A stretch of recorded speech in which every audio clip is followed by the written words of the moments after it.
હવે વિજ્ઞાન કહે છે તો આપણે માનીએ છીએ કે સવારના પરમાં ને રાત્રે સૂતી વખતે છાપું નહીં વાંચવાનું, ન્યૂઝ નહીં જોવાના, આવું કહે છે વિજ્ઞાન. કે રાત્રે સૂતા પહેલા સવારના ઉઠીને તરત ન્યૂઝ નહીં જોવાના, છાપા નહીં વાંચવાના, દુનિયાનો કચરો નહીં ભેગો કરવાનો. એના કરતા ભગવાનનું 2 ઘડી નામ લો. કેમ? સૂતી વખતે આપણે જે કંઈ પણ કહીને સૂઈ જઈએ છે, આપણું મગજ આપણું દાસ બની, ગુલામ બની અને આપણે જે કંઈ પણ એને આપીને પછી સૂઈ જઈએ છીએ, એ વસ્તુ એ સવાર સુધીમાં તૈયાર કરે. એટલે આ બધા ભૂલકાઓ છે ને, એ લોકોને ટેવ એવી પાડવાની કે સવારે ઉઠતા પહેલાં, પથારીમાંથી બહાર આવતા પહેલાં અને પથારીમાં પડે ને રાત્રે સૂઈ જાય એ પહેલાં માળા ફેરવી અને પછી સૂઈ જવાનું. ઘણા કહેશે હાય હાય પથારીમાં, પણ હા,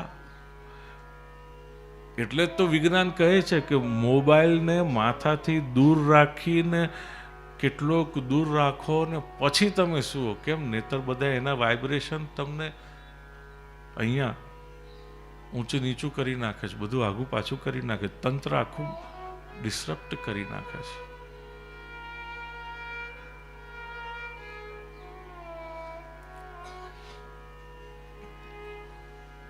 તો રાત્રે સૂતા પહેલા મોબાઈલ બાજુ પર મૂકી દેવો, પથારીમાં સૂવા પડે છોકરાઓ એટલે. પણ હવે એવું એને કહેશો તો એ માનશે કેવી રીતે? એના માટે પહેલાં તમારે વડીલોએ તો કરવું પડશે ને. તમને જોશે તો એ કરશે, જોશે નહીં તમને તો એ કેવી રીતે કરશે? એટલે વડીલોને કરાવવા માટે શું કરવું પડશે? તમારે જાતે પથારીમાં પડો સુવા, એમના દેખતા, છોકરાઓના દેખતા, અને માળા ફેરવવા મળવાની છે અને પછી સુવા. સવારે પણ પથારીમાંથી બહાર આવો એ પહેલા માળા કરવાની અને પછી બહાર આવવાનું. કારણ children never learn from teaching, they learn from modeling. So we have to be what we want them to be. આપણે એમને જેવા બનાવવા છે એવા પહેલા આપણે બનવું પડશે. ઘડિયાઓ પોતાની ભાષામાં કહેતા, કુવામાં હોય તો અવાડામાં આવે ને, કહેતા હતા આવું ઘડિયાઓ? હજી કે છે ને. એ ક્યાં વિજ્ઞાન ભણવા ગયા હતા?